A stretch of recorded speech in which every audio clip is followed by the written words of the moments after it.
C'est lundi aujourd'hui et notre chroniqueuse bien populaire par ailleurs est déjà installée avec nous en studio. Il s'agit de Karen Larocque. Sa chronique Simplement humain. Karen Larocque qui est formatrice conférencière et qui a été psychologue pendant plus de 17 ans maintenant. Bonjour Karen. Bonjour Stéphanie. Aujourd'hui, on nous parle des limites en fait, Oui. de nos limites. Oui. Savoir à quel moment on les transgresse à vrai dire. Et tu nous dis qu'il y a deux petites questions toutes simples à se poser pour savoir ça.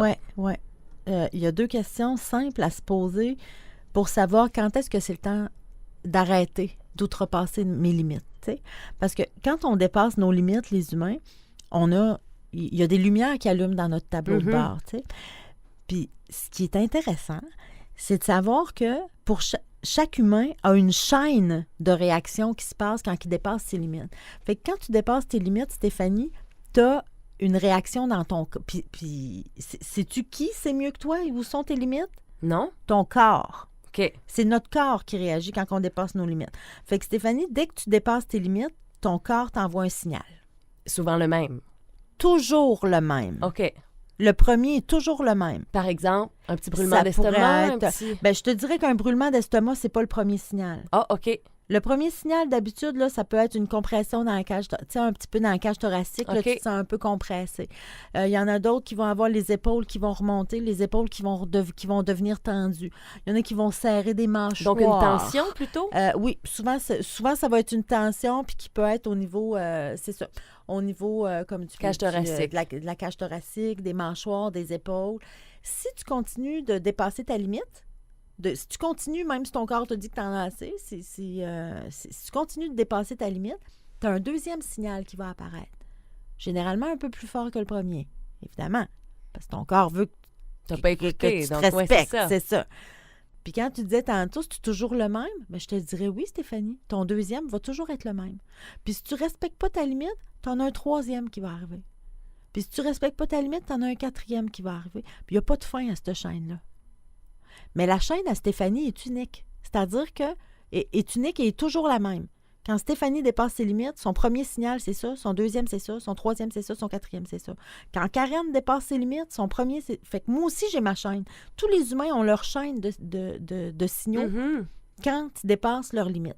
Puis la chaîne est toujours la même. Le premier, le même. Le deuxième, même. Troisième, même. Et là, comment est-ce qu'on Puis- fait pour la détecter, notre chaîne à nous? Ben, c'est quand on est en train de dépasser nos limites, c'est un exercice souvent que je vais, que je vais proposer. C'est que si tu veux savoir où sont tes limites, tu peux volontairement, une fois, te mettre en dépassement de limite puis regarder ce qui se passe dans ton corps. Exemple. Tu peux, tu vois, les humains, on a une bulle.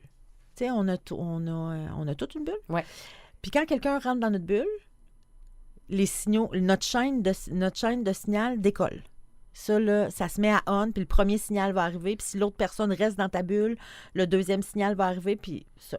Fait qu'on pourrait même toutes les deux volontairement se mettre une en face de l'autre, puis s'avancer l'une vers l'autre jusqu'à ce qu'on soit comme trop proche. Là. Tu sais, on le sent, l'inconfort, Ben quand oui. l'autre est trop proche, mais on pourrait le faire volontairement tous les deux pour se mettre une devant l'autre. Puis pendant qu'on est là, ta job à toi, c'est de regarder ton tableau de bord, c'est-à-dire de regarder qu'est-ce qui se passe dans ton corps. Puis là, tu pourrais dire « Hey, tabarnouche, je viens à gorge serrée. Hmm. Ah, OK, ça serait mon premier signal. » Mais là. On reste trop proche une de l'autre pour Arriver au deuxième pour arriver signal. au deuxième. Puis là, tu pourrais dire « Oh, attends un peu, les oreilles me cillent. » Puis là, ça se peut que ce soit ton deuxième signal.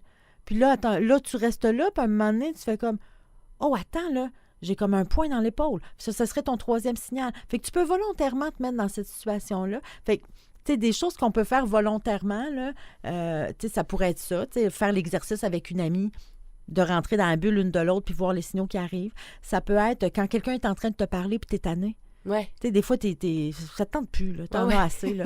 Ben, tu pourrais une fois volontairement rester là puis regarder qu'est-ce qui se passe dans ton corps. Puis là, tu pourrais voir, hop, crime, regarde donc ça, j'ai la gorge qui me serre. Hop, les oreilles me cillent. Puis là, tu pourrais dire, OK, c'est les mêmes. vraiment mon C'est système. vraiment ça. C'est comme ça qui fonctionne mon signal, tu sais. Puis j'ai vu des gens faire ces exercices-là dans des ateliers. Puis, tu sais, il n'y a pas si longtemps, puis il y a une dame qui disait, hey, je me mets à avoir mal au cou. Mon quatrième signal, c'est le mal de cou. Puis elle me dit, Karen, tu peux pas t'imaginer, toute ma vie, j'ai mal eu au des cou. problèmes de cou qui revenaient, qui partaient, qui revenaient, qui partaient. Je savais pas d'où ça venait. Puis là, je viens de réaliser que c'est probablement toujours des moyens où je dépassais mes limites. C'est quand tu identifies ça, ça te donne tellement de pouvoir sur ta vie parce que ça donne du pouvoir sur tes symptômes aussi. Quand ils arrivent, tu les comprends. Ouais. Fait que ça se peut là, que toi, les signaux que j'ai nommés tantôt, là, admettons que c'est ça ta chaîne, bien, que tu es en train de travailler dans quelque chose, puis à un moment donné, tout d'un coup, tu te mets à voir les oreilles qui cillent. Puis là, tu peux te dire, attends un peu, là, l'autre fois, j'avais vu que c'était comme un signal de dépassement de limite. Fait que là, tu peux réaliser que, je sais pas, moi, ça fait 1h30 que tu travailles, puis ça fait 1 heure que tu as faim, mais tu n'as pas mangé. Ouais. Que, peu importe, tu es en train de travailler sur un projet qui t'allume plus, peu importe, là. Dans le fond, quand tu as ces réactions-là, c'est ton système qui cogne à la porte pour dire, Stéphanie, tu es en train de dépasser une limite dans ta vie. Fait que là, ta job à toi, un coup que tu as ces signaux-là, c'est de prendre un arrêt puis de dire, attends, là, qu'est-ce qui se passe dans ma vie où je suis en train de dépasser mes limites? Ouais. Puis là, tu auras une décision à prendre. Est-ce que tu continues de dépasser ta limite ou si tu t'écoutes? Puis là, on pourrait se dire jusqu'où on tolère de dépasser nos limites. Ah oui. Tu vas me dire, jusqu'où, Karen? Parce que ça m'apparaît dangereux, ce que tu dis. Si ça n'a pas de fin, tous ces signaux-là. Ça n'a pas de fin. Mais si tu me demandais, Karen, jusqu'où, je peux dépasser mes limites comme ça, ma réponse, c'est, Stéphanie, tu es un adulte. Tu es un adulte, puis c'est ta vie. Un coup que tu sais ce que je viens de te dire là, jusqu'où tu dépasses tes limites, c'est pas de mes affaires. C'est tes affaires à toi. Ouais. C'est ta responsabilité. Mais je t'inviterai à te poser 2 questions pour décider où tu vas arrêter de dépasser tes limites. La première question à te poser, c'est, Stéphanie, combien tu es prête à tolérer de symptômes? La madame qui a mal au cou, là, ça a dû gâcher sa qualité de vie pas mal. Là. Pendant un bout. Oui. C'est sûr qu'après ça, elle décidait d'arrêter au 2e signal pour plus avoir son mal de cou. Mais c'est son affaire. Elle aurait pu décider d'arrêter au 5e. Elle aurait pu... C'est à chaque personne de décider où il arrête. Oui, c'est ça. C'est pour dire à quel point ça peut être désagréable. Oui. Ça peut miner ta qualité de vie au quotidien. Là. Vraiment. C'est clair, là. Puis c'est ça. Première question à te poser, combien de symptômes tu es prêt à tolérer? Puis deuxième question à te poser, combien tu es prêt à détériorer ta santé? Oui, c'est surtout ça. Puis ça, c'est ta vie, c'est tes affaires. Fait que quand tu te demandes jusqu'où je continue, pose-toi les vraies questions. Combien de symptômes tu es prêt à tolérer? Puis combien tu es prêt à détériorer ta santé? Parce que si tu dépasses tes limites, les symptômes vont s'accumuler et tu vas détériorer ta santé. Fait que c'est à toi de décider jusqu'où tu vas là-dedans puis quand est-ce que tu arrêtes de dépasser tes limites. C'est sûr que moi, ma recommandation, comme spécialiste de la santé psychologique, moi, je vais te recommander d'arrêter au premier signal. L'idéal serait d'arrêter au premier signal, tu sais. Mais c'est à vous autres la vie, là. Puis c'est vous autres qui allez vivre avec les conséquences. Fait que c'est à vous de prendre la décision. Mais l'idéal pour la santé est d'arrêter au premier signal. Mais j'ai l'impression que ça dépend de quelle façon tu as mené ta vie jusqu'à maintenant, mais ça peut se faire de façon progressive aussi. Tu sais, peut-être qu'on est rendu au 5e symptôme qu'on tolère, peut-être qu'on ne le tolérera plus celui-là, puis qu'on va progressivement baisser. Oui, puis qu'on va baisser au 4e. Ouais. Oui, c'est vrai. Oui, c'est ça. Puis il faut accepter aussi ça se développe de façon graduelle. Là. Oui, c'est ça. Oui, si d'habitude, j'arrête au 6e signal, je pourrais me donner comme défi d'arrêter au 5e. Puis quand je vais être bonne pour arrêter au 5e, je pourrais me donner comme défi d'arrêter au 4e. T'sais. Puis il faut savoir que, puis quand vous dites, si tu me demandais, c'est quoi ces signaux-là, là, quand je te disais tantôt, là, mal à l'estomac, des brûlements d'estomac, bien ça, c'est probablement dans les signaux là, 6, 7, 8. Là, oh my God, OK, je me rends loin des fois. Ah ben oui, ça se peut. Puis, tu sais, il y a l'insomnie qui va peut-être être dans les 4e, 5e, angoisse, anxiété, ça c'est dans les 7, 8 aussi. C'est jamais les premiers signaux, ça. Les premiers signaux, c'est dans des tensions. Assez bénin, c'est là. plus des tensions. Oui, c'est ça.